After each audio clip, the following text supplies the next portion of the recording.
नमस्कार दोस्तों, स्वागत है आपका अपने YouTube channel for your success में। दोस्तों, घटना चक्र करंट अफेयर मैगजीन के आपने जनवरी से लेकर सितंबर 2021 के सार संग्रह, एमसीक्यूज और एक्सप्लेनेशन वीडियो आपने देख लिए होंगे। इसके अलावा हमारी टॉपिक वाइज वीडियो की प्लेलिस्ट पे आपने देखी होगी। अगर आपने उस वीडियोस को नहीं देखा अभी तक तो इस आई बटन पर क्लिक करके आप उन सभी वीडियोस की प्लेलिस्ट को जाके देख सकते हैं। इस वीडियो में आपके लिए अक्टूबर 2021 के घटना चक्र के संस्करण में से टॉप इंपॉर्टेंट 90 एमसीक्यू का वीडियो आपके लेकर आए हैं, जो आपके आने वाले एग्जाम्स के लिए काफ़ी हेल्पफुल हो सकता है। मेक श्योर वीडियो को जरूर लास्ट तक जरूर देखना, काफ़ी हेल्पफुल वीडियो आपके लिए होगा। चैनल पर नए हो तो चैनल को सब्सक्राइब करके बेल आइकन प्रेस कर लेना। फ्रेंड्स, इस वीडियो हम जो पॉइंट्स कवर करेंगे उसमें हम देखते हैं अंतर्राष्ट्रीय परिदृश्य, राष्ट्रीय परिदृश्य, खेल जगत, पुरस्कार, आर्थिक परिदृश्य, वैश्विक सूचकांक, अंतरिक्ष कार्यक्रम और संयुक्त युद्धाभ्यास, महत्वपूर्ण नियुक्तियां, चर्चित पुस्तकें और महत्वपूर्ण थीम एवं दिवस। फ्रेंड्स, अक्टूबर 2021 का संस्करण है, तो इसके अंदर हम 1 अगस्त 2021 से 5 सितंबर 2021 के करंट अफेयर्स को कवर करेंगे। इसमें पहला क्वेश्चन है, अगस्त 2021 में भारतीय प्राणी सर्वेक्षण की पहली महिला निदेशक कौन बनी है? राइट आंसर इस क्वेश्चन का हो जाएगा option A, doctor Ghriti Banerjee. Bharat सरकार ने भारतीय प्राणी सर्वेक्षण के निदेशक के रूप में डॉक्टर घृति बनर्जी को नियुक्ति को मंजूरी प्रदान कर दी है। जुलाई 1916 में स्थापित ZSI यानी कि भारतीय प्राणी सर्वेक्षण का मुख्यालय कोलकाता में है। पर्यावरण और वन और जलवायु परिवर्तन मंत्रालय के तहत इसके 16 क्षेत्रीय केंद्र भारत में स्थित हैं। तो डॉक्टर घृति बनर्जी बनी है पहली महिला निदेशक भारतीय प्राणी सर्वेक्षण जूलॉजिकल सर्वे ऑफ इंडिया की। नेक्स्ट क्वेश्चन है, अगस्त 2021 में राजीव गांधी खेल रत्न पुरस्कार का नाम बदलकर किसके नाम पर रखा गया है? Rajiv Gandhi sports award. Right answer यहां पर होगा ऑप्शन बी, मेजर ध्यानचंद। प्रधानमंत्री नरेंद्र मोदी ने घोषणा की है कि राजीव गांधी खेल रत्न पुरस्कार का नाम बदलकर अब मेजर ध्यानचंद खेल रत्न पुरस्कार रखा जाएगा। ध्यानचंद, जिनके जन्मदिन को राष्ट्रीय खेल दिवस के रूप में हम मनाते हैं, और हॉकी में देश के लिए उन्होंने 3 ओलंपिक स्वर्ण पदक इन्होंने जीते थे। भारत के पहले राजीव गांधी खेल रत्न पुरस्कार के विजेता कौन है? विश्वनाथन आनंद, जो कि चेस के महान खिलाड़ी हैं। नेक्स्ट क्वेश्चन है, अगस्त 2021 में अंतर्राष्ट्रीय सौर गठबंधन फ्रेमवर्क समझौते पर हस्ताक्षर करने वाला 5वां देश कौन बना है? Right answer option C, Germany. संयुक्त राष्ट्र ने सभी सदस्य राज्यों के लिए सदस्यता खोलते हुए जर्मनी को यहां पर अंतर्राष्ट्रीय सौर गठबंधन के फ्रेमवर्क पर हस्ताक्षर करने वाला 5वां देश बन गया है जर्मनी। जर्मनी की राजधानी बर्लिन है, मुद्रा वहां की यूरो है, और राष्ट्रपति हैं फ्रैंक वॉल्टर स्टीनमेयर। नेक्स्ट क्वेश्चन, 5 अगस्त को ईरान के नए राष्ट्रपति के रूप में किसने शपथ ली है? राइट आंसर हो जाएगा इस क्वेश्चन का यहां पर ऑप्शन डी, इब्राहिम राइसी। इब्राहिम राइसी ने आधिकारिक तौर पर 5 अगस्त 2021 को ईरान के नए राष्ट्रपति के रूप में उन्होंने शपथ ले ली है। 2021 का ईरानी राष्ट्रपति का चुनाव 62% वोट के साथ उन्होंने जीत लिया था। इस पद पर वह हसन रूहानी का स्थान लेंगे। नेक्स्ट क्वेश्चन है, अगस्त 2021 में किस जल विद्युत परियोजना को ब्रूनेल मेडल से सम्मानित किया गया है? Brunel medal, hydro electric project इसका नाम है। ब्रूनेल मेडल से सम्मानित किया गया, इसका क्या नाम है? राइट आंसर हो जाएगा यहाँ पर ऑप्शन ए, मंगदेचू जल विद्युत परियोजना। इंपॉर्टेंट फैक्ट देखते हैं इसके बारे में। भूटान की भारत सहायता प्राप्त मंगदेचू जल विद्युत परियोजना को ब्रूनेल मेडल से यहाँ पर सम्मानित किया गया है। भूटान की राजधानी थिम्फू है, प्रधानमंत्री लोते शेरिंग है, और मुद्रा वहां की है भूटानी नगुल्टम। ओके, नेक्स्ट क्वेश्चन, अगस्त 2021 में भारत और किस देश की सेना ने द्विपक्षीय अभ्यास जायद तलवार 2021 का आयोजन किया है? जायद तलवार 2021 का आंसर यहाँ पर हो जाएगा ऑप्शन सी, UAE, और भारत का एक द्विपक्षीय अभ्यास है जायद तलवार 2021। इंपॉर्टेंट फैक्ट देते हैं, भारतीय नौसेना, इंडियन नेवी और संयुक्त अरब अमीरात की नौसेना ने 7 अगस्त को अबू धाबी के तट पर द्विपक्षीय नौसैनिक अभ्यास जायद तलवार का आयोजन किया। जायद तलवार नौसैनिक अभ्यास का मुख्य उद्देश्य है दोनों नौसेनाओं के बीच अंतःक्रियाशीलता को और तालमेल को बढ़ावा देना है। नेक्स्ट क्वेश्चन, टोक्यो ओलंपिक में स्वर्ण पदक विजेता नीरज चोपड़ा के सम्मान में 7 अगस्त को किस दिवस के रूप में नामित किया गया है? 7 अगस्त को आंसर इसका राइट हो जाएगा ऑप्शन बी, भाला फेंक दिवस। भारतीय एथलेटिक्स महासंघ ने फैसला किया है कि ओलंपिक स्वर्ण पदक विजेता नीरज चोपड़ा के सम्मान में हर साल 7 अगस्त को अब भाला फेंक दिवस यानी कि जेवलिन थ्रो डे के रूप में मनाया जाएगा। आपको बता दें कि हाल ही में 23 वर्षीय नीरज ने हाल ही में अभिनव बिंद्रा के बाद भारत के दूसरे व्यक्तिगत ओलंपिक स्वर्ण पदक विजेता बने हैं। नीरज चोपड़ा ने 7 अगस्त 2021 को टोक्यो ओलंपिक में पुरुषों की भाला फेंक में स्वर्ण पदक जीता था। नेक्स्ट क्वेश्चन, अंतर्राष्ट्रीय सेना खेल 2021 में भाग लेने के लिए भारतीय सेना का दल किस देश जाएगा? इंटरनेशनल आर्मी गेम्स 2021 का आयोजन होना है, तो किस देश में भारतीय सेना का दल जाएगा? आंसर इसका राइट है ऑप्शन ए, रूस। अंतर्राष्ट्रीय सेना खेलों यानी कि इंटरनेशनल आर्मी गेम्स 2021 का 7वां संस्करण 22 अगस्त से 4 सितंबर 2021 के बीच में रूस में आयोजित किया गया।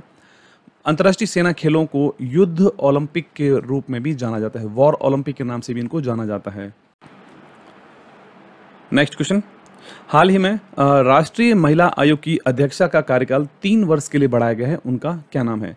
नेशनल कमीशन फॉर वुमेन की जो नई चेयरपर्सन बनी है, ये स्क्रीन पे इनका फोटो है, 3 साल के लिए इनका कार्यकाल बढ़ाया गया है, उनका क्या नाम है? राइट आंसर ऑप्शन सी, रेखा शर्मा। भारत सरकार ने रेखा शर्मा को राष्ट्रीय महिला आयोग के अध्यक्ष के रूप में 3 साल के लिए उनके कार्यकाल को विस्तार किया है। 57 वर्षीय शर्मा ने पहली बार 7 अगस्त 2018 को NCW यानी कि नेशनल कमीशन फॉर वुमेन्स के अध्यक्ष के रूप में पदभार ग्रहण किया था। राष्ट्रीय महिला आयोग की स्थापना 1992 में की गई थी। नेक्स्ट क्वेश्चन, अगस्त 2021 में जारी वैश्विक युवा विकास सूचकांक यानी कि ग्लोबल यूथ डेवलपमेंट इंडेक्स 2020 में भारत का क्या स्थान रहा है? राइट आंसर होगा यहाँ पर ऑप्शन बी, 122वां स्थान भारत को प्राप्त हुआ है वर्ल्ड यूथ डेवलपमेंट इंडेक्स 2020 में। इंपॉर्टेंट फैक्ट देखते हैं, लंदन में राष्ट्रमंडल सचिवालय द्वारा जारी 181 देशों में युवाओं की स्थिति को मापने के वाले नए वैश्विक युवा विकास सूचकांक ग्लोबल यूथ डेवलपमेंट इंडेक्स 2020 में भारत को 122वां स्थान मिला है, जबकि पहले स्थान पर है सिंगापुर। नेक्स्ट क्वेश्चन है, अगस्त 2021 में बंगस आवाम मेला का आयोजन कहां पर हुआ है? बंगस आवाम मेला, आंसर इसका राइट हो जाएगा ऑप्शन बी, जम्मू कश्मीर में आयोजन किया गया है हाल ही में बंगस आवाम मेला का। जम्मू और कश्मीर के उपराज्यपाल मनोज सिन्हा ने कुपवाड़ा जिले की बंगस घाटी में स्वतंत्रता के 75वें वर्ष का जश्न मनाने के लिए गांव के खेल, शानदार स्थानीय प्रदर्शन और अन्य गतिविधियों की भव्य व्यवस्था के साथ बुंगस आवाम मेले का उद्घाटन किया। मेले का उद्घाटन करते हुए उपराज्यपाल ने महान क्रांतिकारी स्वतंत्रता सेनानी खुदीराम बोस को उनकी पुण्यतिथि पर श्रद्धांजलि भी अर्पित की। नेक्स्ट क्वेश्चन है, हाल ही में शहरी क्षेत्र में वन संसाधन अधिकारों को मान्यता देने वाला पहला राज्य कौन सा बना है? First state to recognise forest resource rights in urban areas, उस राज्य का क्या नाम है? आंसर राइट है ऑप्शन ए, छत्तीसगढ़। छत्तीसगढ़ एक शहरी क्षेत्र में सामुदायिक वन संसाधन अधिकारों यानी कि कम्युनिटी फॉरेस्ट रिसोर्सेज राइट्स को मान्यता देने वाला पहला राज्य बन गया है। राज्य सरकार ने 4127 हेक्टेयर से अधिक वनों के धमतरी जिले के निवासियों के अधिकारों को मान्यता दी। टाइगर रिजर्व क्षेत्र के मुख्य क्षेत्र के भीतर 5544 हेक्टेयर वन के सामुदायिक संसाधन अधिकारों को भी मान्यता दी गई है। वर्तमान में छत्तीसगढ़ के मुख्यमंत्री हैं भूपेश बघेल और वहां की राज्यपाल हैं Anusuiya Uikey.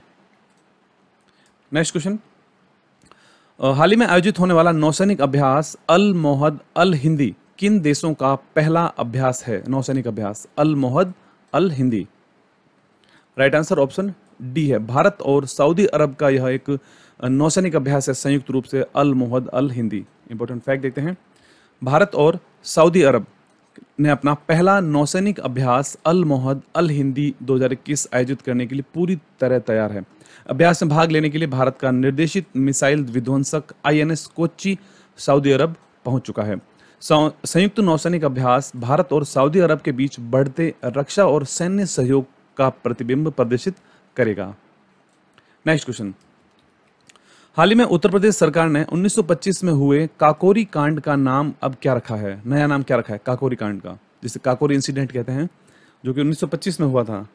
Right answer option C है, काकोरी ट्रेन एक्शन इसका नया नाम रखा गया है। इंपॉर्टेंट फैक्ट देखते हैं, उत्तर प्रदेश की योगी आदित्यनाथ सरकार के द्वारा 1925 में हथियार खरीदने के लिए काकोरी में एक ट्रेन लूटने के आरोप में फांसी पर लटकाए गए क्रांतिकारियों को श्रद्धांजलि देते हुए एक ऐतिहासिक स्वतंत्रता आंदोलन कार्यक्रम का नाम काकोरी ट्रेन एक्शन रखा गया है। इसे आमतौर पर काकोरी ट्रेन डकैती या काकोरी ट्रेन साजिश के नाम से इसको जाना जाता था इसको। तो अब इसका नया नाम रखा गया है Kakori train action. Next question, अगस्त 2021 में आयोजित एक्स मालाबार 2021 में शामिल हुए देशों के क्या नाम हैं?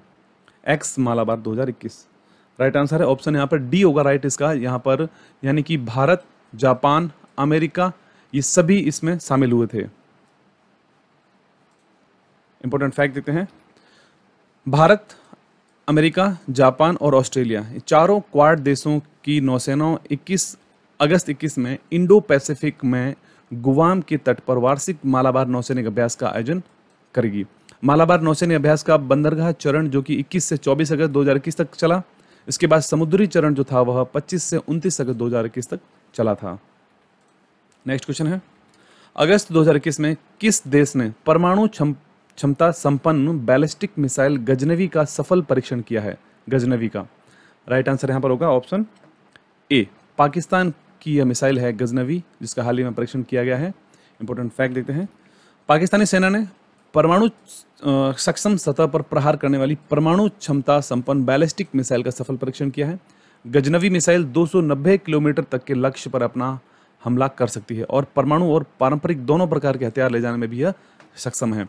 वर्तमान में पाकिस्तान के राष्ट्रपति हैं आरिफ अलवी और प्रधानमंत्री हैं इमरान खान। नेक्स्ट क्वेश्चन, अगस्त 2021 में आयोजित बहुराष्ट्रीय नौसैनिक अभ्यास सी कैट का नेतृत्व किस देश ने किया है? सी कैट, राइट आंसर है ऑप्शन यहाँ पे डी, अमेरिका। अमेरिका ने इस बहुराष्ट्रीय नौसैनिक अभ्यास का नेतृत्व किया था।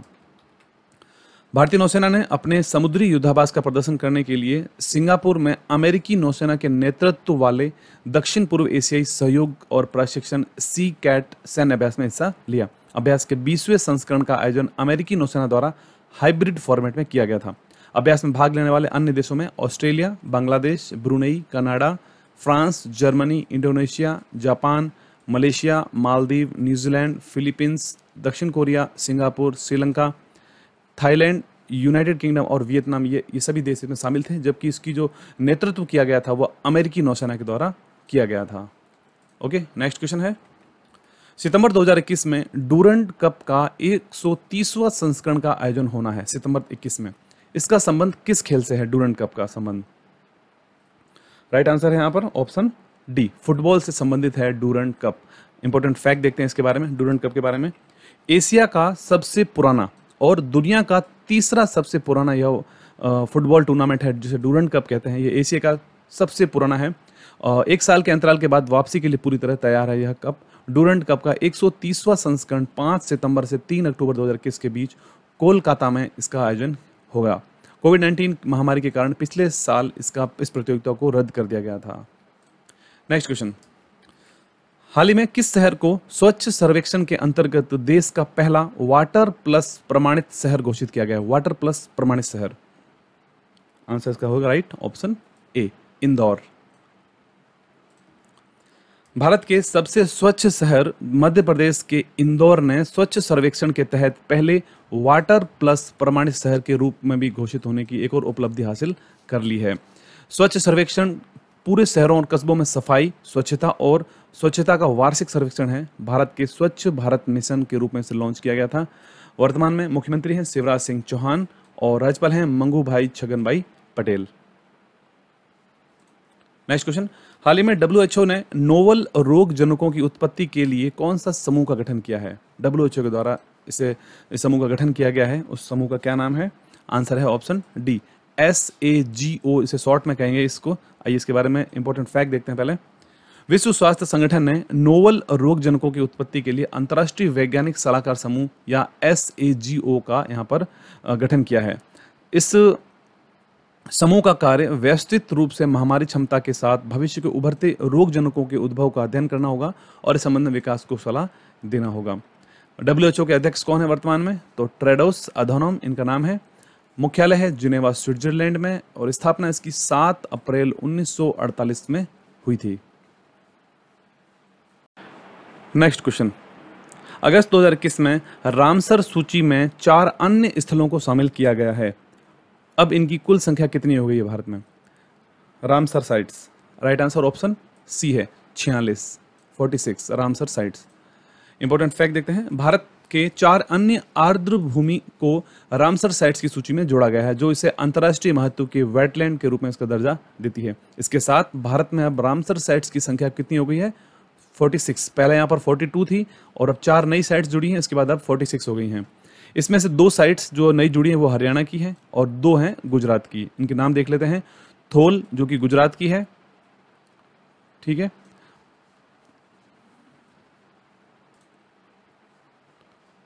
नेक्स्ट वधावन जो वो भी गुजरात से है, सुल्तानपुर हरियाणा से है और भिंडावास ये भी हरियाणा से, यानी 2 साइट्स हरियाणा की है और 2 गुजरात की हैं।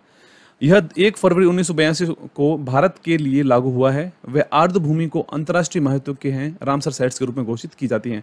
इसके साथ आपको यहाँ पर नीचे लिंक दिया जा रहा है विकीपीडिया के रामसर साइट्स इन इंडिया का। इसकी पीडीएफ में आप इस पर क्लिक करके इस पूरी लिस्ट को जाके आप देख सकते हैं।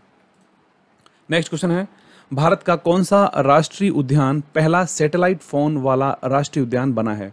First national park with satellite phone. Answer इसका राइट हो जाएगा ऑप्शन बी, काजीरंगा राष्ट्रीय उद्यान, असम। इंपॉर्टेंट फैक्ट देख लेते हैं, असम में Kaziranga national park satellite phone से लैस होने वाला भारत का पहला राष्ट्रीय उद्यान बन गया है। असम के मुख्य सचिव जिष्णु बरुआ ने 10 सैटेलाइट फोन काजीरंगा राष्ट्रीय उद्यान के वन कर्मियों को सौंप दिए हैं। सैटेलाइट फोन पार्क में अवैध शिकार विरोधी उपायों को बढ़ावा, जो मतलब अवैध शिकार होता है उन पर रोक लगाएगा। बीएसएनएल इन फोनों को सेवा प्रदाता होगा। असम के गवर्नर वर्तमान में है जगदीश मुखी। नए मुख्यमंत्री बने हाल ही में हेमंत बिस्व शर्मा। राजधानी असम की है दिसपुर। और यहाँ पर आप जो list of national park of India को जाके देख सकते हैं विकीपीडिया के द्वारा। इस पीडीएफ को डाउनलोड करके आप यहाँ क्लिक करके इस पूरे नेशनल पार्क की लिस्ट को आप जाके देख सकते हैं। नेक्स्ट क्वेश्चन, पीएम मोदी ने किस दिन को विभाजन विभीषिका स्मृति दिवस के रूप में घोषित किया है? पार्टीशन हॉरर मेमोरियल डे उसको जैसे कहेंगे इंग्लिश में। आंसर इसका राइट हो जाएगा ऑप्शन डी, 14 अगस्त को घोषित किया गया है विभाजन विभीषिका स्मृति दिवस। इंपॉर्टेंट फैक्ट देखते हैं, प्रधानमंत्री नरेंद्र मोदी ने घोषणा की है कि 1947 में देश के विभाजन के दौरान लोगों के संघर्षों और बलिदानों को याद में 14 अगस्त को पार्टीशन हॉरर्स रिमेम्बरेंस डे के रूप में मनाया जाएगा, जिसे हिंदी में कहेंगे विभाजन विभीषिका स्मृति दिवस, 14 अगस्त। नेक्स्ट क्वेश्चन, हाल ही में उत्तराखंड महिला एवं बाल विकास विभाग की ब्रांड एम्बेसडर कौन बनी है? Brand ambassador of Uttarakhand women and child development department. Right answer है option B, Vandana Kataria.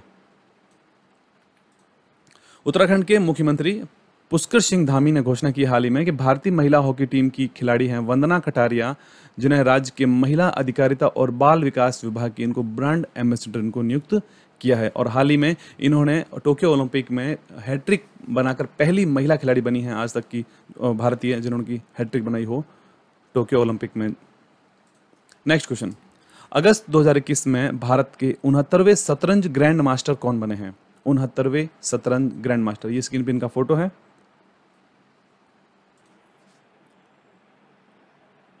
69th chess grand master of India बने हाल ही में हर्षित राजा। यहाँ पर इनका फोटो देख सकते हैं। ऑप्शंस यहाँ पर थोड़े सही नहीं आए थे तो आपको सब नाम बता देते हैं इनका कि 69वें शतरंज ग्रैंड मास्टर भारत के बने हैं हर्षित राजा। और भारत के पहले ग्रैंड मास्टर कौन बने थे? विश्वनाथन आनंद। इंपॉर्टेंट फैक्ट देखते हैं इस क्वेश्चन के बारे में। पुणे महाराष्ट्र के 20 वर्षीय शतरंज खिलाड़ी हर्षित राजा भारत के 69वें ग्रैंड मास्टर बन गए हैं। विश्व शतरंज संगठन यानी FIDA FIDE जिसे कहते हैं के द्वारा शतरंज खिलाड़ियों को ग्रैंड मास्टर की उपाधि सम्मानित किया जाता है और यह सर्वोच्च खिताब है जिसे एक शतरंज खिलाड़ी प्राप्त करता है। इससे पहले 68वें चेस ग्रैंड मास्टर कौन बने थे? अर्जुन कल्याण। नेक्स्ट क्वेश्चन, हाल ही में मोहम्मद आजम को राष्ट्रीय पुरस्कार से सम्मानित किया गया है, उनका संबंध किस राज्य से है? मोहम्मद आजम। राइट आंसर इस क्वेश्चन का हो जाएगा ऑप्शन ए, तेलंगाना। तेलंगाना के करीमनगर जिले के मोहम्मद आजम को अनुकरणीय नेतृत्व गुणों को प्रदर्शित करने के लिए हाल ही में केंद्रीय युवा मामले और खेल मंत्री अनुराग सिंह ठाकुर के द्वारा दिल्ली में राष्ट्रीय युवा पुरस्कार नेशनल यूथ अवार्ड से सम्मानित उनको किया गया है। उन्होंने हरिताहरम परियोजना के तहत रक्तदान, अंगदान, वृक्षारोपण कार्यक्रमों से संबंधित कई जागरूकता कार्यक्रम आयोजित किए थे। इस वजह से इन्हें मोहम्मद आजम को, जो कि तेलंगाना के हैं, राष्ट्रीय युवा पुरस्कार से उनको सम्मानित किया गया है केंद्रीय युवा एवं खेल मंत्रालय के द्वारा। नेक्स्ट क्वेश्चन, अगस्त 2021 में मलेशिया के प्रधानमंत्री ने इस्तीफा दिया है, उनका क्या नाम है? Right answer option B, Mohiddin Yasin. ये स्क्रीन पे इनका फोटो आप देख सकते हैं। मलेशिया के प्रधानमंत्री मोहिद्दीन यासीन ने और उनके मंत्रिमंडल ने संसद में विश्वास मत हारने के बाद इस्तीफा दे दिया है। 74 वर्षीय मोहिद्दीन मार्च 2020 में सत्ता में आए थे। अब वहां के नए प्रधानमंत्री बने हैं इस्माइल सबरी याकूब। मलेशिया की राजधानी है कुआलालंपुर। मलेशिया की मुद्रा है मलेशियाई रिंगित। नेक्स्ट क्वेश्चन, हाल ही में जारी हुई पुस्तक ऑपरेशन खोकरी के लेखक कौन है? ऑपरेशन खोकरी, राइट आंसर है यहाँ पर ऑप्शन इसका सी राइट हो जाएगा, उपयुक्त दोनों, जिसके अंदर मेजर जनरल राजपाल पूनिया और दामिनी पूनिया दोनों के द्वारा संयुक्त रूप से इस पुस्तक को लिखा गया है। ऑपरेशन खोकरी नामक एक पुस्तक है। इंपॉर्टेंट फैक्ट देते हैं, सीडीएस जनरल विपिन रावत को लेखक मेजर जनरल राजपाल पूनिया और सुश्री दामिनी पूनिया द्वारा ऑपरेशन खोकरी पुस्तक उनकी तरफ भेंट की गई थी। ये आप देख सकते हैं इस पुस्तक का मेन पृष्ठ। नेक्स्ट क्वेश्चन, हाल ही में एमवे इंडिया ने अपना ब्रांड एम्बेसडर किसे नियुक्त किया है? एमवे इंडिया ने। इसकी भी इनका फोटो देख सकते हैं। राइट आंसर है ऑप्शन यहाँ पे C, Mirabai Chanu. Direct selling FMCG firm Amway ने घोषणा की है कि उसने ओलंपियन सेखोम मीराबाई चानू को एमवे और उसके उत्पादों की न्यूट्रीलाइट रेंज के लिए ब्रांड एम्बेसडर को नियुक्त किया है। आपको बता दें कि भारोत्तोलक वेट लिफ्टर हैं मीराबाई चानू, जिन्होंने टोक्यो ओलंपिक में महिलाओं के 49 किलोग्राम वर्ग में सिल्वर मेडल जीता है, रजत पदक। नेक्स्ट क्वेश्चन, अगस्त 21 में डिफेंस इंडिया स्टार्टअप चैलेंज 5 किसने लॉन्च किया है? राइट आंसर ऑप्शन बी, केंद्रीय रक्षा मंत्री राजनाथ सिंह के द्वारा डिफेंस इंडिया स्टार्टअप चैलेंज 5 को लॉन्च किया गया है। रक्षा मंत्री राजनाथ सिंह ने 19 अगस्त 2021 को नई दिल्ली के innovation for defence excellence defence innovation organisation पहल के तहत डिफेंस इंडिया स्टार्टअप चैलेंज 5 को लॉन्च किया है। स्क्रीन पर इनका फोटो देख सकते हैं, DISC5। नेक्स्ट क्वेश्चन फ्रेंड्स, अब हम कुछ टोक्यो पैरा ओलंपिक के क्वेश्चन को देख लेते हैं, जो कि हाल ही में पिछले मंथ में टोक्यो पैरा ओलंपिक समाप्त हुआ है। इससे पहले टोक्यो ओलंपिक के हम क्वेश्चन देख चुके हैं पिछली वीडियो में, तो इसमें हम टोक्यो पैरा ओलंपिक से संबंधित कुछ क्वेश्चंस को देख लेते हैं, जो काफ़ी हेल्पफुल होंगे आपके आने वाले एग्जाम्स के लिए भी। ओके, तो टोक्यो पैरा ओलंपिक्स 2021 का आयोजन कब से कब तक किया गया है? राइट आंसर है यहाँ पर ऑप्शन सी, 24 अगस्त से लेकर 5 सितंबर के बीच में टोक्यो पैरा ओलंपिक का आयोजन किया गया था। फ्रेंड्स, आपको बता दें पैरा ओलंपिक जो होते हैं वो ओलंपिक की तरह ही होते हैं, और ये दिव्यांग खिलाड़ियों के लिए इस खेल का आयोजन किया जाता है, जिसे पैरा ओलंपिक कहते हैं। ठीक है, जबकि ओलंपिक खेलों का आयोजन किया गया था 23 जुलाई से 8 अगस्त के बीच में। 24 अगस्त से 5 सितंबर के बीच में आयोजित हुआ था टोक्यो पैरा ओलंपिक, जो कि 16वें पैरा ओलंपिक खेल थे। पहले स्थान पर इसमें चीन रहा है, दूसरे स्थान पर ब्रिटेन, तीसरे स्थान पर अमेरिका रहा है। नेक्स्ट क्वेश्चन है, टोक्यो पैरा ओलंपिक में पदक तालिका में पहले 3 स्थान पर कौन से देश का समूह सही है? राइट आंसर है इसका ऑप्शन ए, पहले स्थान पर चीन है, दूसरे ब्रिटेन, तीसरे पे अमेरिका। मेडल टैली देख लेते हैं इसकी हम। चाइना, जो कि टोक्यो पैरा ओलंपिक में पहले स्थान पर है, 96 गोल्ड मेडल के साथ 207 कुल मेडल हैं इनके। नंबर 2 पे ग्रेट ब्रिटेन है, 41 गोल्ड मेडल के साथ 124 मेडल हैं कुल। तीसरे स्थान पर अमेरिका है, 37 गोल्ड मेडल के साथ 104 कुल पदक हैं इनके। यहाँ पर ये टॉप 3 कंट्री हैं। भारत की अगर हम बात करते हैं तो भारत यहाँ पर 24वें स्थान पर रहा है टोक्यो पैरा ओलंपिक खेलों में, जिसमें भारत को 5 स्वर्ण पदकों के साथ कुल 19 पदक भारत ने जीते थे।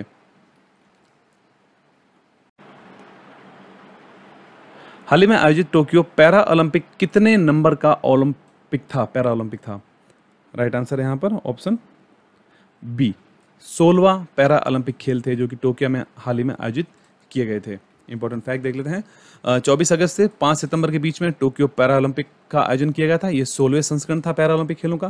पहले स्थान पर चीन था 96 स्वर्ण पदकों के साथ, दूसरे स्थान पर ब्रिटेन था 41 स्वर्ण पदकों के साथ, तीसरे स्थान पर अमेरिका है 37 स्वर्ण पदकों के साथ, और भारत 5 स्वर्ण पदकों के साथ भारत 24वें स्थान पर रहा था।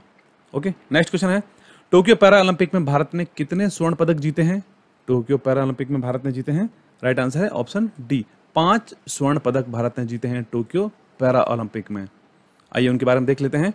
5 गोल्ड मेडल जीतने वाले खिलाड़ी हैं। सबसे पहले सुमित अंतिल हैं, जिन्होंने भाला फेंक में फेंका था, जीता है, और वो हरियाणा के हैं। प्रमोद भगत बैडमिंटन में बिहार से हैं। कृष्णा नागर बैडमिंटन राजस्थान से हैं, मनीष नरवाल शूटिंग हरियाणा से हैं, और अवनी लखारा शूटिंग जो कि राजस्थान से है। ये 5 खिलाड़ी हैं जिन्होंने कि गोल्ड मेडल जीता है भारतीय पैरा ओलंपिक खेलों में। नेक्स्ट क्वेश्चन है, टोक्यो पैरा ओलंपिक में भारत ने कितने रजत पदक जीते हैं, यानी भारत ने सिल्वर मेडल कितने जीते हैं इस टूर्नामेंट में? राइट आंसर है option B, 8 silver medal Bharat ने जीते हैं। इनके बारे में देख लेते हैं। सबसे पहले योगेश खतूनिया एथलेटिक्स डिस्कस थ्रो में हरियाणा के हैं, निषाद कुमार हाई जंप हिमाचल प्रदेश के हैं, मरियप्पन थंगावेलु जो कि एथलेटिक्स से हैं तमिलनाडु के हाई जंप में, Praveen Kumar high jump Uttar Pradesh, Devendra Jhajharia javelin throw यानी भाला फेंक राजस्थान से, सुहास यथिराज आईएएस, ये एकमात्र ऐसे खिलाड़ी थे जो कि आईएएस हैं और वहाँ गए थे बैडमिंटन में भारत के लिए यहाँ पर रजत पदक लेके आए थे, कर्नाटका के हैं और वर्तमान में उत्तर प्रदेश में नोएडा में डीएम के पद पर कार्यरत हैं। सिंहराज अधाना हरियाणा से हैं और भाविना पटेल जो कि टेबल टेनिस में है गुजरात की हैं। ये 8 खिलाड़ी भारत के सिल्वर मेडल के विजेता हैं।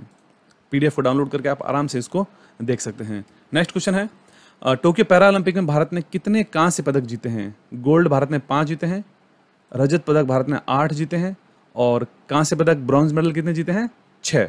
तो राइट आंसर इसका हो जाएगा ऑप्शन ए, 6 ब्रॉन्ज मेडल। और कुल भारत के कितने हैं? 19 मेडल जीते हैं और भारत का स्थान रहा था 24वां। ठीक है, याद रखना है इसमें। यहाँ आप देख सकते हैं कौन कौन खिलाड़ी हैं। सबसे पहले यहाँ पर हरविंदर सिंह आर्चरी में हरियाणा के, Sharad Kumar high jump bronze medal जीता है, सुंदर सिंह गुज्जर जेवलिन थ्रो इन्होंने भी जीता है ब्रॉन्ज मेडल, मनोज सरकार बैडमिंटन उत्तराखंड, सिंहराज अधाना शूटिंग हरियाणा से और अवनी लखारा शूटिंग राजस्थान से। यहाँ पर आपको एक चीज़ याद रखनी है कि 2 खिलाड़ी ऐसे हैं जिन्होंने 2-2 मेडल जीते हैं इस टोक्यो पैरा ओलंपिक में। एक हैं सिंहराज अधाना जो शूटिंग के हैं हरियाणा के हैं और अवनी लखारा जो कि शूटिंग में राजस्थान की हैं।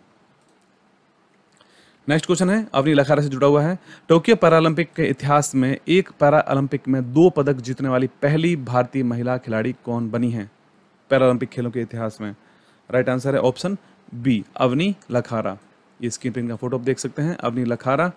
अवनी लखारा पहली भारतीय महिला है पैरा ओलंपिक खेलों में स्वर्ण पदक जीतने वाली। इसके अलावा अवनी लखारा ने कांस्य पदक भी जीता था, तो एक साथ एक पैरा ओलंपिक में 2 मेडल जीतने वाली पहली भारतीय महिला खिलाड़ी बनी है Avani Lekhara shooting. Next question, Tokyo para Olympic में सिंहराज अधाना ने भी कांस्य पदक और रजत पदक जीता है, यानी 2 मेडल एक साथ जीते हैं। उनका संबंध किस खेल से है? सिंहराज अधाना। राइट आंसर है यहाँ पर ऑप्शन बी, निशानेबाजी यानी कि shooting. Singhraj Adhana Tokyo para Olympic में कांस्य और रजत पदक जीता है उन्होंने। सिंहराज अधाना का संबंध निशानेबाजी यानी कि शूटिंग से है और हरियाणा के रहने वाले हैं। नेक्स्ट क्वेश्चन है, टोक्यो पैरा ओलंपिक में भारत को पहला पदक किसने दिलवाया था? पहला पदक। राइट आंसर है ऑप्शन बी, भाविना पटेल। इनके बारे में देखते हैं। टोक्यो पैरा ओलंपिक 2021 का पहला पदक भारत को भाविना पटेल ने दिलवाया था। भाविना पटेल को रजत पदक मिला था। उनका संबंध टेबल टेनिस खेल से है और वो गुजरात की रहने वाली हैं। भारत को पहला मेडल दिलवाने वाली टोक्यो पैरा ओलंपिक खेलों का। नेक्स्ट क्वेश्चन है, टोक्यो पैरा ओलंपिक में भारत द्वारा जीते गए पदकों का सही समूह कौन सा है? तो आपको यहाँ पता होना चाहिए। इसका राइट आंसर सी हो जाएगा, जिसमें भारत ने 5 स्वर्ण पदक हैं, 8 रजत पदक हैं, 6 कांस्य और कुल 19। और स्थान भारत का कौन सा रहा था? 24वां। नेक्स्ट क्वेश्चन, इंपॉर्टेंट क्वेश्चन है ये। टोक्यो पैरा ओलंपिक का थीम सॉन्ग कर दे कमाल तू किसने लॉन्च किया था? राइट आंसर है ऑप्शन बी, अनुराग ठाकुर। केंद्रीय युवा मामले और खेल मंत्री अनुराग सिंह ठाकुर ने नई दिल्ली में भारतीय पैरा ओलंपिक दल के थीम सॉन्ग को लॉन्च किया था। गाने का नाम है कर दे कमाल तू। इस गाने के संगीतकार और गायक हैं संजीव सिंह जो कि एक लखनऊ के दिव्यांग क्रिकेट खिलाड़ी हैं। नेक्स्ट क्वेश्चन है, यहाँ पर इंपॉर्टेंट क्वेश्चन है यहाँ पे ये कि 24 अगस्त को टोक्यो पैरा ओलंपिक के उद्घाटन समारोह में भारतीय ध्वजवाहक कौन थे पैरा ओलंपिक खेलों में? आपको पता है सबसे पहले यहाँ पर मरियप्पन थंगावेलु को यहाँ पर नामित किया गया था टोक्यो पैरा ओलंपिक के उद्घाटन खेलों का, लेकिन अंतिम समय में वो उनको क्वारंटाइन कर दिया गया था। इस वजह से भारत के टोक्यो पैरा ओलंपिक के उद्घाटन समारोह में भारतीय ध्वजवाहक बने थे टेक चंद जो कि एथलेटिक्स खिलाड़ी हैं। आप देख सकते हैं स्क्रीन में इनका फोटो। इंपॉर्टेंट फैक्ट देखते हैं। सबसे पहले यहाँ पर पैरा हाई जंप पर मरेपन थंगवेलु को पैरा ओलंपिक के भारतीय दल का ध्वजवाहक नामित किया गया था, लेकिन मरेपन थंगवेलु के क्वारंटाइन होने के कारण टेक चंद को यहाँ पर 24 अगस्त के उद्घाटन समारोह में भारतीय ध्वजवाहक बने थे। Okay, next question. Pramod Bhagat ने भारत को किस खेल में पहली बार पैरा ओलंपिक में स्वर्ण पदक दिलवाया है? प्रमोद भगत। राइट आंसर है यहाँ पर option C, badminton. Next question है, हाल ही में आयोजित टोक्यो ओलंपिक का शुभंकर क्या था? टोक्यो ओलंपिक जो पहले हुए थे उसके शुभंकर कैसे, या इंग्लिश में कहेंगे मैस्कॉट, वो क्या था? आंसर इसका राइट हो जाएगा ऑप्शन सी, मिराई तोवा। मिराई तोवा जो कि टोक्यो ओलंपिक का शुभंकर था। देखते हैं स्क्रीन पे इसकी फोटो। यहाँ पर जो 23 जुलाई से 8 अगस्त के बीच में आयोजन किया गया था टोक्यो ओलंपिक का, उसके शुभंकर है मिराई तोवा। और टोक्यो पैरा ओलंपिक के शुभंकर का क्या नाम है? उसका नाम है ऑप्शन बी, सोमाइटी। ये स्क्रीन पे इनका फोटो देख सकते हैं, पिंक कलर का है सोमाइटी, जो कि पैरा ओलंपिक खेलों का शुभंकर था। Next question, Tokyo para Olympic में कितने भारतीय खिलाड़ी शामिल हुए थे? उनकी संख्या कितनी है? राइट आंसर है यहाँ पर ऑप्शन ए, 54। 54 खिलाड़ी भारत के टोक्यो पैरा ओलंपिक में शामिल हुए थे। ठीक है, ये हमारे टोक्यो पैरा ओलंपिक से रिलेटेड क्वेश्चन थे। अब हम बाकी क्वेश्चंस पे आते हैं। हाल ही में जारी हुरून ग्लोबल 500 मूल्यवान कंपनियों में पहले स्थान पर कौन सी कंपनी है? स्क्रीन पर आप लोगो देख के अपने पहचान लिया होगा कंपनी का नाम, तो राइट आंसर ऑप्शन ए हो जाएगा, एप्पल कंपनी। हुरून ग्लोबल 500 सबसे मूल्यवान कंपनियों की सूची 2021 में जारी की थी। इसमें एप्पल दुनिया की सबसे मूल्यवान कंपनी बनी है, जिसकी की 2443 बिलियन अमेरिकी डॉलर है। दुनिया की शीर्ष 6 मूल्यवान कंपनियां कौन कौन सी हैं वर्तमान में? पहले स्थान पर एप्पल है, दूसरे स्थान पर माइक्रोसॉफ्ट है, तीसरे स्थान पर अमेजन, चौथे स्थान पर अल्फाबेट, पांचवें स्थान पर है फेसबुक, छठे स्थान पर है टेंसेट। ओके, इसमें जबकि भारत की 12 कंपनियों के साथ इसमें भारत 9वें स्थान पर है। रिलायंस इंडस्ट्रीज को 57वें स्थान पर मिला है और सूची में शीर्ष भारतीय कंपनी है। ठीक है, 12 भारतीय कंपनी को इसमें शामिल किया गया था और पहले स्थान पर रही है इसमें रिलायंस इंडस्ट्रीज, जो कि 57वें स्थान पर थी। नेक्स्ट क्वेश्चन, भारत 19 अगस्त से 25 अगस्त 2021 तक कौन सा सप्ताह मना रहा है? आंसर इसका राइट है ऑप्शन डी, संस्कृत सप्ताह के रूप में मना रहा है भारत 19 से लेकर 25 अगस्त 2021 तक। इंपॉर्टेंट फैक्ट देखते हैं, 2021 में भारत प्राचीन भाषा के महत्व को बढ़ावा देने, लोकप्रिय बनाने और संजोने के लिए 19 से लेकर 25 अगस्त 2021 को संस्कृत सप्ताह के रूप में मना रहा है। 2021 में संस्कृत दिवस 22 अगस्त 2021 को मनाया गया। यह दिन श्रावण महीने की पूर्णिमा के दिन मनाया जाता है, जो कि प्रत्येक रक्षाबंधन के अवसर को भी चिन्हित करता है। विश्व संस्कृत दिवस पहली बार 1969 में भारत सरकार द्वारा रक्षाबंधन के अवसर पर घोषित की गई थी। नेक्स्ट क्वेश्चन है, अगस्त 2021 में विश्व जल सप्ताह कब मनाया गया है? विश्व जल सप्ताह, आंसर इसका राइट होगा, वर्ल्ड वाटर वीक कब मनाया गया है? राइट आंसर है यहाँ पर ऑप्शन सी, 23 से लेकर 27 अगस्त के बीच में मनाया गया है विश्व जल सप्ताह। ओके, नेक्स्ट क्वेश्चन है, इंपॉर्टेंट फैक्ट देख लेते हैं इसके बारे में। विश्व जल सप्ताह यानी कि वर्ल्ड वाटर वीक, जो कि वैश्विक जल मुद्दों और अंतर्राष्ट्रीय विकास से संबंधित चिंताओं को दूर करने के लिए 1991 में स्टॉकहोम अंतर्राष्ट्रीय जल संस्थान के द्वारा इसको आयोजित एक वार्षिक कार्यक्रम है। विश्व जल सप्ताह 2021 का आयोजन कब मनाया गया है? 23 से लेकर 27 अगस्त के बीच में इसका आयोजन किया गया था। और इंपॉर्टेंट यहाँ पर एक है, यहाँ पर थीम रखी गई है, building resilience faster, building resilience faster.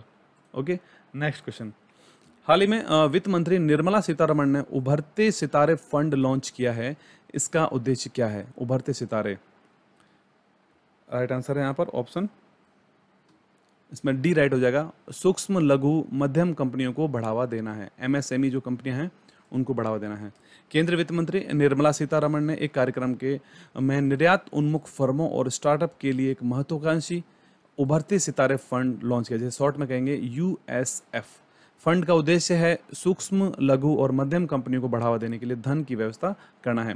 यह योजना उत्तर प्रदेश में सफल होगी क्योंकि राज्य में एमएसएमई की संख्या सबसे अधिक है उत्तर प्रदेश में।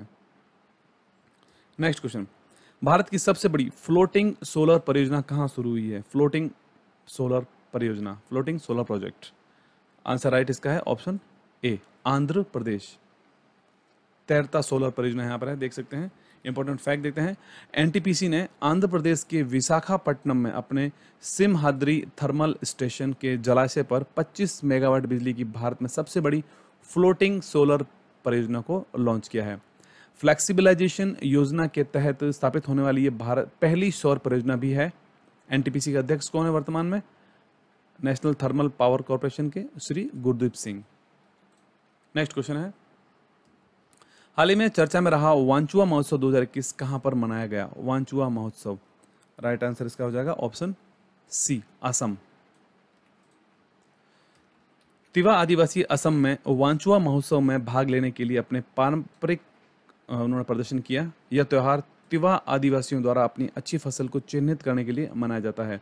यहाँ पर गाने, नृत्य, अनुष्ठान से एक समूह के साथ आता है जो लोग अपने परिधान में आते हैं। यहाँ पर तिवा को लालुंग के नाम से भी जाना जाता है। यह असम और मेघालय राज्यों में रहने वाला एक स्वदेशी समुदाय है। तो वांचुआ महोत्सव मनाया गया था असम में। नेक्स्ट क्वेश्चन, अफगानिस्तान से भारतीय नागरिकों के निकासी मिशन को क्या नाम दिया गया है? हाल ही में अफगानिस्तान में तालिबान के वापस कब्जा होने के बाद से वहाँ के नागरिकों को निकासी मिशन एक नाम दिया गया था वहाँ के भारतीय नागरिकों को निकालने के लिए। उसका नाम क्या है उस मिशन का? राइट आंसर ऑप्शन बी है, ऑपरेशन देवी शक्ति। विदेश मंत्रालय ने युद्धग्रस्त अफगानिस्तान से अपने नागरिकों को निकालने के भारत के जटिल मिशन को नाम रखा गया है ऑपरेशन देवी शक्ति। तालिबान द्वारा अफगान राजधानी शहर पर कब्जा करने के एक दिन बाद भारत ने 16 अगस्त को काबुल से दिल्ली में 40 भारतीयों को एयरलिफ्ट करके जटिल निकासी मिशन शुरू किया। भारत ने 800 से अधिक लोगों को अब तक निकाल लिया है इस मिशन के अंतर्गत। Next question, world safe cities index 2021 में पहले स्थान पर कौन सा शहर है? World safe cities index 2021, right answer है ऑप्शन ए, कोपेनहेगन। आप देख सकते हैं यहाँ सबसे ऊपर है कोपेनहेगन जो कि 82.4 पॉइंट्स के साथ पहले स्थान पर है वर्ल्ड सेफ सिटीज इंडेक्स 2021 में। इंपॉर्टेंट फैक्ट देख लेते हैं। इकोनॉमिस्ट इंटेलिजेंस यूनिट EIU के द्वारा जारी सेफ सिटी इंडेक्स में डेनमार्क की राजधानी कोपेनहेगन को 60 वैश्विक शहरों में से दुनिया के सबसे सुरक्षित शहर के रूप में इसको नामित किया गया है। इंडेक्स में नई दिल्ली और मुंबई को जगह मिली है। नई दिल्ली यहाँ पर पहले 48वें स्थान पर रही है जबकि मुंबई 50वें स्थान पर रही। नेक्स्ट क्वेश्चन, विश्व आर्थिक मंच का सतत विकास प्रभाव शिखर सम्मेलन 2021 का आयोजन कहां पर हुआ? सस्टेनेबल डेवलपमेंट इंपैक्ट समिट 2021 का आयोजन कहां पर होगा? राइट आंसर है ऑप्शन सी, जिनेवा, स्विट्जरलैंड। विश्व आर्थिक मंच का वार्षिक सतत विकास प्रभाव शिखर सम्मेलन, जिसे इंग्लिश में कहेंगे annual sustainable development impact summit, इसका आयोजन 20 से लेकर 23 सितंबर 2021 को जिनेवा, स्विट्जरलैंड में इसका आयोजन होना है। संयुक्त राष्ट्र महासभा शिखर सम्मेलन shaping a equitable, inclusive and sustainable recovery theme के साथ इसका आयोजन किया जाएगा। Shaping an equitable, inclusive and sustainable recovery. Next question है, अगस्त 2021 में भारत और किस देश की सेना ने नौसैनिक अभ्यास जायर अल बहर का आयोजन किया? जायर अल बहर, आंसर इसका राइट हो जाएगा ऑप्शन ए, कतर। भारत और कतर का एक यह संयुक्त नौसैनिक अभ्यास है। इंपॉर्टेंट फैक्ट देखते हैं। भारतीय नौसेना और कतर एमिरी नेवल फोर्स के बीच संयुक्त नौसैनिक अभ्यास जायर अल बहर का दूसरा संस्करण फारस की खाड़ी, जिसे इंग्लिश में पर्सियन गल्फ कहते हैं, इसका आयोजन 9 से 14 अगस्त के बीच आयोजित किया गया था। अभ्यास के इस संस्करण में 3 दिवसीय बंदरगाह चरण के बाद 2 दिवसीय समुद्री चरण भी शामिल था। कतर की राजधानी है दोहा, मुद्रा वहाँ की है कतरी रियाल। प्रधानमंत्री हैं कतर के शेख खालिद बिन खलीफा बिन अब्दुल अजीज अल थानी। नेक्स्ट क्वेश्चन, संयुक्त सन अभ्यास काजिंद 2021 किन 2 देशों के मध्य अभ्यास आयोजित होता है? काजिंद 2021, राइट आंसर है ऑप्शन डी, भारत और कजाकिस्तान के। भारत और कजाकिस्तान संयुक्त प्रशिक्षण अभ्यास का 5वां संस्करण काजिंद 21 जो कि 30 अगस्त से 11 सितंबर 2021 तक प्रशिक्षण नोड आयशा बीबी कजाकिस्तान में इसका आयोजन किया गया। संयुक्त प्रशिक्षण अभ्यास भारत और कजाकिस्तान सेनाओं के बीच द्विपक्षीय संबंधों को बढ़ावा देता है। कजाकिस्तान के प्रधानमंत्री हैं अस्कर मामीन, राजधानी है नूर सुल्तान। मुद्रा है कजाकिस्तानी तेंगे।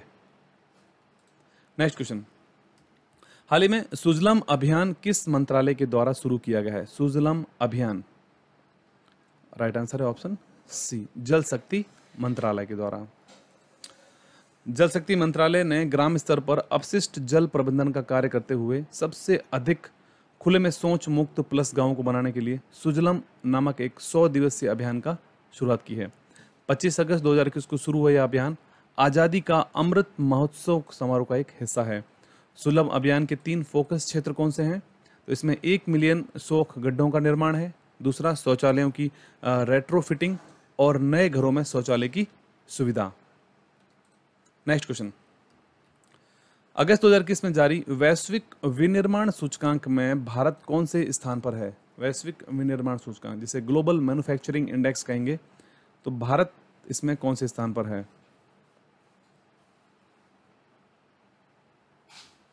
नेक्स्ट राइट आंसर हो जाएगा इस क्वेश्चन का ऑप्शन बी, दूसरे स्थान पर रहा है Bharat global manufacturing risk index में।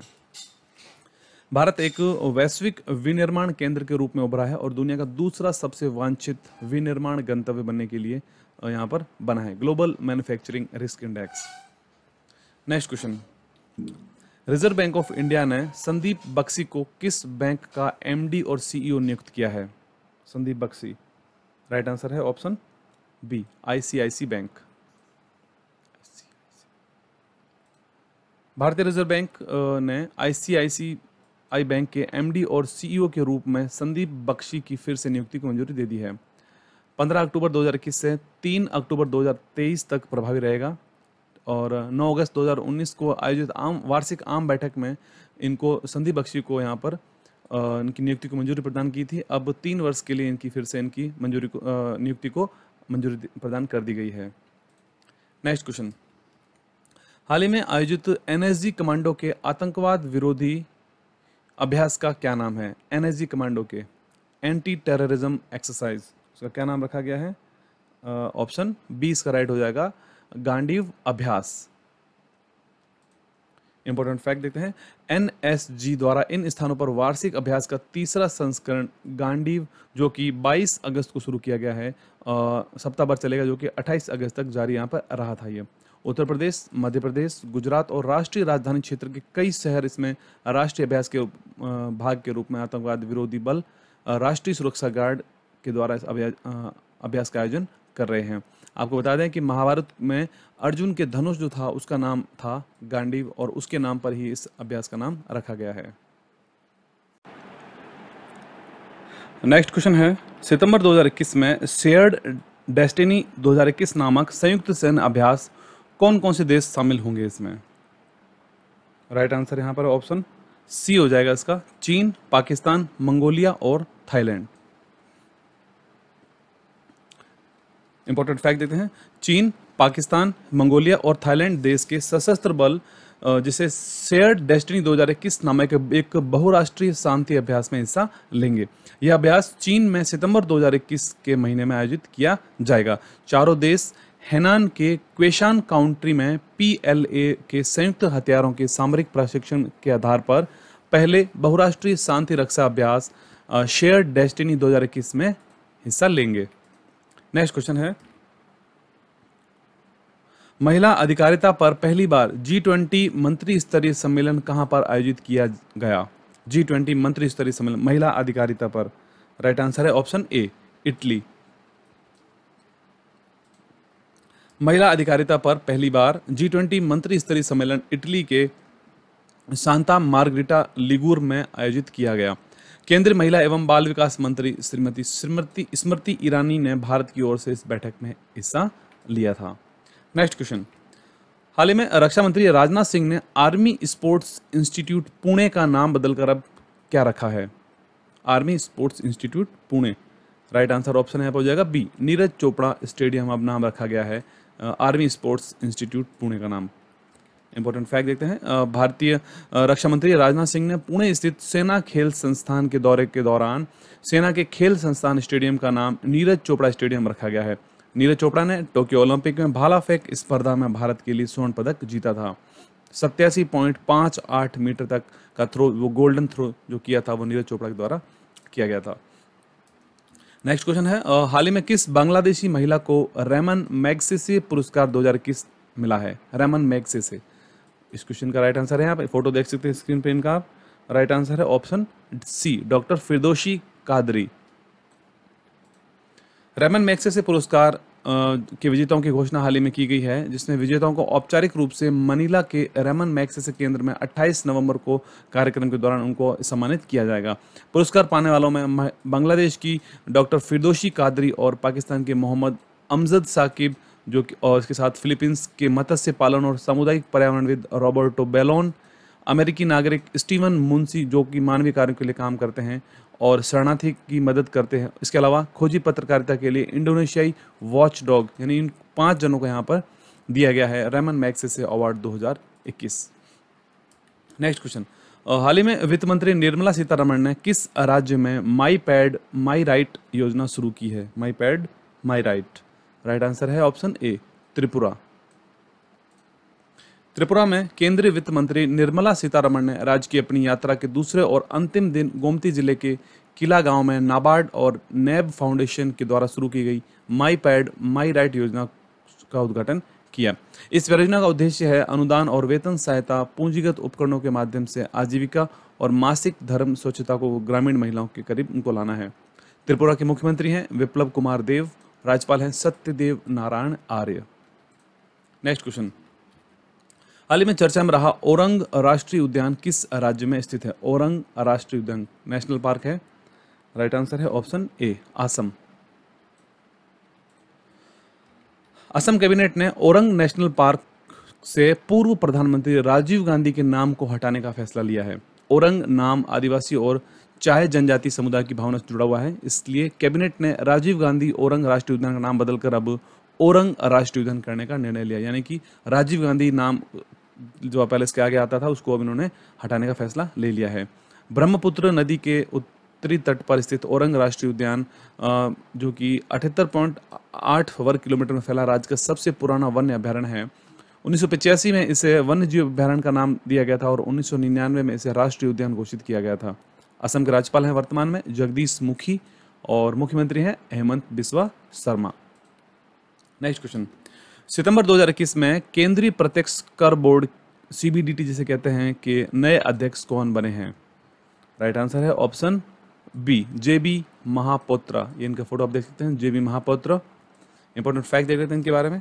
आईआरएस अधिकारी जेबी महापात्रा को केंद्रीय प्रत्यक्ष कर बोर्ड के अध्यक्ष के रूप में उनको नियुक्त किया गया है। उनकी नियुक्ति कैबिनेट की नियुक्ति समिति अपॉइंटमेंट्स कमेटी के द्वारा मंजूरी प्रदान की गई है। 1985 बैच के आईआरएस अधिकारी हैं। महापात्र को सीबीडीटी अध्यक्ष के रूप में अतिरिक्त प्रभार दिया गया था क्योंकि इस साल मई में पीसी मोदी का कार्यकाल यहाँ पर समाप्त हो गया था। केंद्रीय प्रत्यक्ष कर बोर्ड की स्थापना 1924 में की गई थी और मुख्यालय है नई दिल्ली में। नेक्स्ट क्वेश्चन, डिफेंस एक्सपो 2022 का आयोजन किस राज्य में किए जाने की घोषणा की गई है? डिफेंस एक्सपो 2022, इसका आयोजन कहाँ पर होना है? राइट आंसर ऑप्शन यहाँ पर सी है, डिफेंस एक्सपो 2022 गुजरात में आयोजित होगा।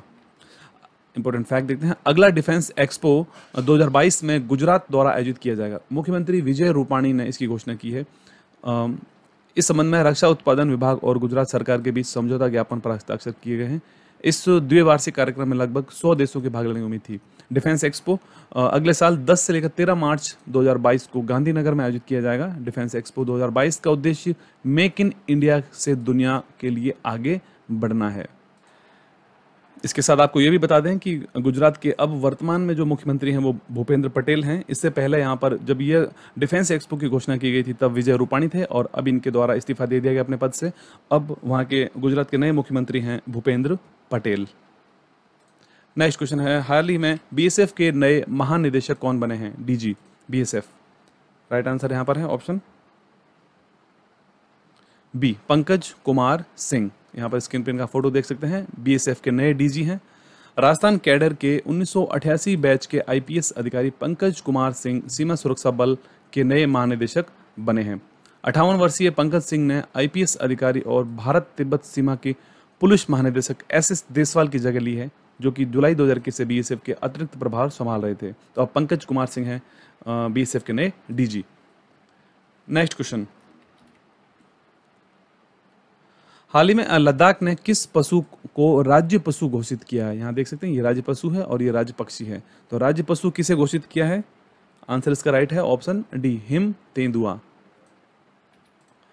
केंद्र शासित प्रदेश लद्दाख ने हिम तेंदुआ जिसे पैंथर यूनिका को नया राज्य पशु और काली गर्दन वाली क्रेन जिसे ग्रस निक्रिकोलिस कह रहे हैं को नया राज्य पक्षी घोषित किया है।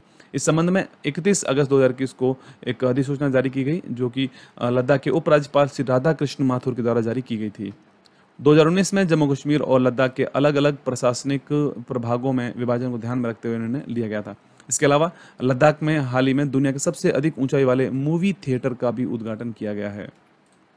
नेक्स्ट क्वेश्चन, प्रधानमंत्री नरेंद्र मोदी ने 125 रुपए का सिक्का हाल ही में जारी किया है। यह सिक्का किसकी जयंती को चिन्हित करने के लिए जारी किया गया है? किसकी 125वीं जयंती के लिए? स्क्रीन पेन का फोटो आप देख सकते हैं सिक्के का। राइट आंसर है ऑप्शन यहाँ पर डी, शील भक्ति वेदांत स्वामी प्रभुपाद इनका नाम है। इंपॉर्टेंट फैक्ट देख लेते हैं। प्रधानमंत्री नरेंद्र मोदी ने इस्कॉन के संस्थापक श्रील भक्ति वेदांत स्वामी प्रभुपाद के 125वीं जयंती को चिन्हित करने के लिए 125 रुपए का सिक्का हाल ही में जारी किया है।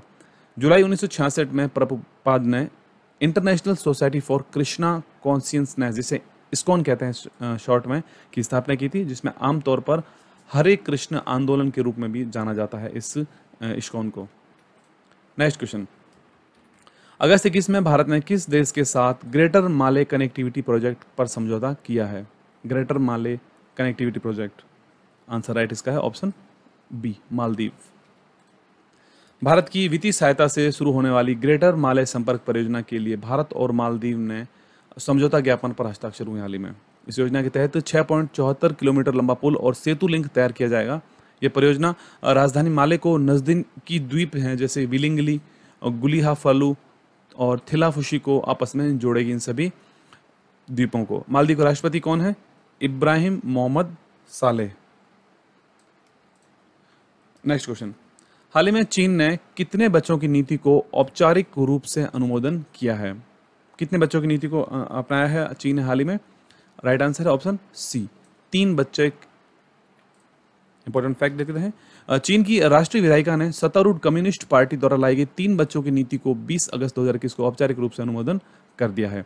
चीन में 1980 के दशक में राष्ट्रपति डेंग शाओपिंग के शासन में एक बच्चा। नेक्स्ट क्वेश्चन, शीर्ष 50 हवाई अड्डों को रैंकिंग प्रदान करने वाली स्काईट्रैक्स द्वारा जारी रैंकिंग में एकमात्र भारतीय हवाई अड्डा कौन सा है? ऑप्शन बी, इंदिरा गांधी हवाई अड्डा नई दिल्ली एकमात्र हवाई अड्डा है स्काईट्रैक्स द्वारा जारी 50 शीर्ष हवाई अड्डों की सूची में। इंपॉर्टेंट फैक्ट देखते हैं। स्काईट्रैक्स ने दिल्ली के इंदिरा गांधी अंतर्राष्ट्रीय हवाई अड्डे को शीर्ष 50 हवाई अड्डों में 45वां स्थान प्रदान किया है। पहले स्थान पर है दोहा हमाद अंतर्राष्ट्रीय हवाई अड्डा। इंदिरा गांधी अंतर्राष्ट्रीय हवाई अड्डा लगातार 3 वर्षों से सूची में स्थान बनाने वाला भारत का एकमात्र हवाई अड्डा है। केंद्रीय नागरिक उड्डयन मंत्री कौन है वर्तमान में? ज्योतिरादित्य सिंधिया। नेक्स्ट क्वेश्चन, हाल ही में केंद्रीय महिला एवं बाल विकास मंत्रालय ने किस माह को पोषण माह के रूप में मनाने की घोषणा की है? आंसर है ऑप्शन ए, सितंबर 2021 को।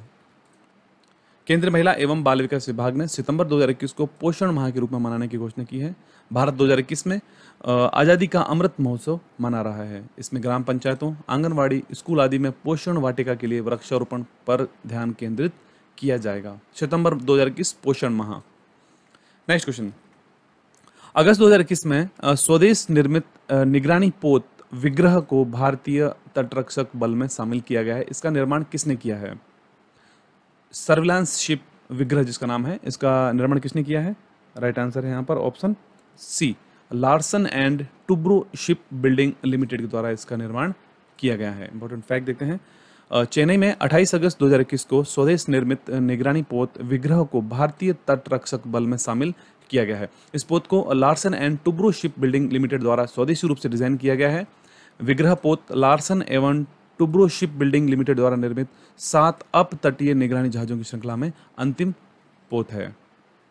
नेक्स्ट क्वेश्चन, हाल ही में उत्तर प्रदेश के पहले आयुष विश्वविद्यालय की आधारशिला कहां पर रखी गई है? आयुष विश्वविद्यालय उत्तर प्रदेश का पहला है और राइट आंसर ऑप्शन सी है। गोरखपुर जिले में इसकी आधारशिला रखी गई है। इंपॉर्टेंट फैक्ट देखते हैं।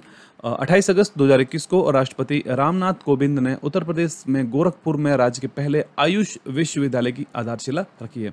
इस विश्वविद्यालय को महायोगी गुरु गोरखनाथ उत्तर प्रदेश राज्य आयुष विश्वविद्यालय के नाम से जाना जाएगा। मुख्यमंत्री वर्तमान में है योगी आदित्यनाथ और राज्यपाल हैं आनंदीबेन पटेल। नेक्स्ट क्वेश्चन है, हाल ही में राष्ट्रीय शिक्षा नीति 2020 को लागू करने वाला दूसरा राज्य कौन सा बना है भारत में? राष्ट्रीय शिक्षा नीति 2020 को लागू करना। राइट आंसर यहाँ पर ऑप्शन बी है, कर्नाटका। ऑप्शन बी मध्य प्रदेश यहाँ पर जो है वो दूसरा राज्य बना है और पहला राज्य बना था कर्नाटका इस राष्ट्रीय शिक्षा नीति को लागू करने वाला। इंपॉर्टेंट फैक्ट देखते हैं। 26 अगस्त 2021 को मध्य प्रदेश सरकार ने राज्य में राष्ट्रीय शिक्षा नीति 2020 को लागू कर दिया है। कर्नाटक के बाद मध्य प्रदेश राष्ट्रीय शिक्षा नीति 2020 लागू करने वाला दूसरा राज्य बन गया है। इस नीति के अंतर्गत 10+2 जो पहले हमारी शिक्षा प्रणाली थी उसको अब एक 5+3+3+4 पाठ्य चर्चा संरचना में इसको बदल दिया गया है। नेक्स्ट क्वेश्चन, भारत की पहली कैटल जीनोमिक चिप का क्या नाम है? कैटल जीनोमिक चिप जो कि जानवरों को लगाई जाएगी। आंसर इसका राइट आंसर है ऑप्शन ए, इंडिगो नाम की ये चिप है जो कि कैटल जीनोमिक चिप है। 13 अगस्त 2021 को national institute of animal biotechnology Hyderabad ने इंडिगो नामक एक चिप लॉन्च की है। यह चिप गिर, कांकरेज, साहिवाल, ओंगोल आदि देशी मवेशियों की नस्लों की शुद्ध किस्मों के संरक्षण के लिए भारत की पहली कैटल जीनोमिक चिप है। यह चिप का निर्माण गोकुल मिशन के अनुरूप किया गया है। ओके, नेक्स्ट क्वेश्चन आता है, कांग्रेशनल गोल्ड मेडल किस देश का सर्वोच्च नागरिक सम्मान है? Congressional gold medal. आंसर इसका राइट है ऑप्शन बी, अमेरिका। अगस्त 2021 में अहिंसा के मार्गों के माध्यम से महात्मा गांधी को उनके योगदान के लिए मरणोपरांत कांग्रेशनल गोल्ड मेडल से सम्मानित करने हेतु अमेरिकी प्रतिनिधि सभा में प्रस्ताव पेश किया गया है। यदि यह पुरस्कार महात्मा गांधी को दिया जाता है तो Mahatma Gandhi congressional gold medal प्राप्त करने वाले पहले भारतीय बन जाएंगे। Congressional gold medal. Okay, next question है, हाल ही में किस मंत्रालय ने सोन चिरैया ब्रांड व लोगो लॉन्च किया है? सोन चिरैया ब्रांड और लोगो। आंसर इसका राइट है ऑप्शन सी, आवास एवं शहरी मामलों के मंत्रालय ने हाल ही में सोन चिरैया ब्रांड व लोगो को लॉन्च किया है। इंपॉर्टेंट फैक्ट देखते हैं। हाल ही में आवास एवं शहरी मामलों के मंत्रालय ने सोन चिरैया नामक एक ब्रांड व लोगो जारी किया है। इसे शहरी स्वयं सहायता समूह के उत्पादों के विपणन के लिए लॉन्च किया गया है। ओके, नेक्स्ट क्वेश्चन, हाल ही में चर्चा में रहा ऑपरेशन ब्लू फ्रीडम किससे संबंधित है? Operation blue freedom. Right answer है ऑप्शन यहाँ पर ए, दिव्यांग से संबंधित है ये ऑपरेशन ब्लू फ्रीडम। इसके बारे में इंपॉर्टेंट फैक्ट देख लेते हैं। केंद्रीय सामाजिक और न्याय और अधिकारिता मंत्री डॉक्टर वीरेंद्र कुमार के द्वारा 75वें स्वतंत्रता दिवस के अवसर पर डॉक्टर अंबेडकर इंटरनेशनल सेंटर नई दिल्ली से ऑपरेशन ब्लू फ्रीडम लॉन्च किया गया था। यह ऑपरेशन सियाचिन ग्लेशियर तक पहुंचने के लिए देश भर में दिव्यांग लोगों की एक टीम शामिल है जो कि दुनिया के सबसे ऊंचे युद्ध क्षेत्र पर पहुंचने वाले विकलांग लोगों की सबसे बड़ी टीम का एक नया विश्व रिकॉर्ड होगा। यानी कि ऑपरेशन ब्लू फ्रीडम दिव्यांगों से संबंधित है जो कि सियाचिन पर पहुंचने के लिए एक टीम बनाई है। नेक्स्ट क्वेश्चन, अगस्त 2021 में भारत में सबसे ऊंचे हर्बल पार्क का उद्घाटन कहां पर किया गया है? राइट आंसर हो जाएगा यहाँ पर ऑप्शन, इसका राइट होगा सी, उत्तराखंड। उत्तराखंड में भारत में सबसे ऊंचे हर्बल पार्क का उद्घाटन यहाँ पर किया गया है। उत्तराखंड के चमोली जिले के माणा गांव में भारत चीन सीमा के पास 11,000 फीट की ऊंचाई पर भारत के सबसे ऊंचे हर्बल पार्क का उद्घाटन किया गया है। इस ऊंचाई वाले हर्बल पार्क का उद्घाटन विभिन्न औषधीय और सांस्कृतिक रूप से महत्वपूर्ण अल्पाइन प्रजातियों के संरक्षण और अनुसंधान के उद्देश्य से किया गया है। नेक्स्ट क्वेश्चन है, अगस्त 2021 में जारी ग्लोबल क्रिप्टो एडॉप्शन इंडेक्स के अनुसार भारत क्रिप्टो अपनाने के मामले में कौन से स्थान पर है? राइट आंसर इस क्वेश्चन का हो जाएगा ऑप्शन बी, दूसरे स्थान पर है Bharat global crypto adoption index के अंदर। इंपॉर्टेंट फैक्ट देख लेते हैं। क्रिप्टो विश्लेषण फर्म चैनालिसिस द्वारा ग्लोबल क्रिप्टो एडॉप्शन इंडेक्स 2021 में भारत वियतनाम के बाद दूसरे स्थान पर है। जून 2020 से लेकर जुलाई 2021 के बीच में दुनिया भर में क्रिप्टो अपनाने में 880% की वृद्धि हुई है। भारत दूसरे स्थान पर है, पहले स्थान पर वियतनाम है। नेक्स्ट क्वेश्चन है, अगस्त 2021 में मोपला विद्रोह को 100 वर्ष पूर्ण हो गए हैं। यह किस राज्य में हुआ था? मोपला विद्रोह। आंसर इसका राइट हो जाएगा ऑप्शन बी, केरल। 20 अगस्त 2021 को मालाबार विद्रोह, जिसे मोपला दंगे के नाम से जाना जाता है, 100 वर्ष पूरे कर लिए हैं। 19वीं शताब्दी में केरल के मालाबार क्षेत्र में मोपलाओं ने जमींदारों के अत्याचारों से पीड़ित होकर कई विद्रोह वहां पर किए थे। अगस्त 1921 में यह विद्रोह हुआ था और अब 100 वर्ष पूरे हो चुके हैं इसको। नेक्स्ट क्वेश्चन, अगस्त 2021 में किस राज्य सरकार ने छात्राओं के लिए लाडली लक्ष्मी योजना शुरू की है? लाडली लक्ष्मी योजना, आंसर इसका सही ऑप्शन डी है, मध्य प्रदेश। मध्य प्रदेश सरकार, जिसके मुख्यमंत्री हैं शिवराज सिंह चौहान, उन्होंने 22 अगस्त 2021 को रक्षाबंधन के अवसर पर ऐलान किया है कि विश्वविद्यालय और कॉलेज में दाखिला लेने वाली छात्राओं को 20,000 रुपये वहां पर दिए जाएंगे।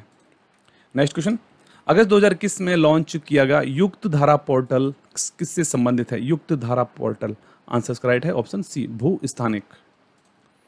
23 अगस्त 2021 को ग्रामीण विकास और पंचायती राज मंत्री श्री गिरिराज सिंह ने जियो पोर्टल भवन के तहत युक्त धारा नामक एक नया भू स्थानिक पोर्टल लॉन्च किया है।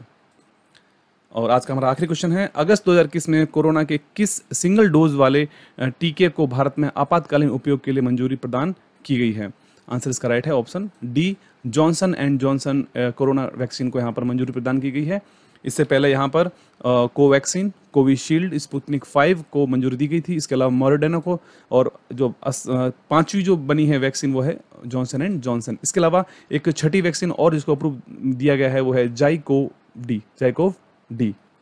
ठीक दोस्तों, आज के लिए इतना ही। अगर आपको घटना चक्र करंट अफेयर मैगजीन के यह अक्टूबर 2021 संस्करण के 90 MCQs पसंद आए हो तो वीडियो को आप जरूर लाइक करना, शेयर करना और चैनल को सब्सक्राइब जरूर करना। चैनल पर नए हो तो PDF का लिंक आपको वीडियो को डिस्क्रिप्शन में मिलेगा, वहाँ जाकर डाउनलोड कर सकते हैं और हमारे टेलीग्राम ग्रुप को ज्वाइन कर लें, जहाँ आपको सारे PDFs एक जगह पर अवेलेबल मिलेंगे। तो आज के लिए इतना ही, मिलते हैं नए वीडियो में। धन्यवाद।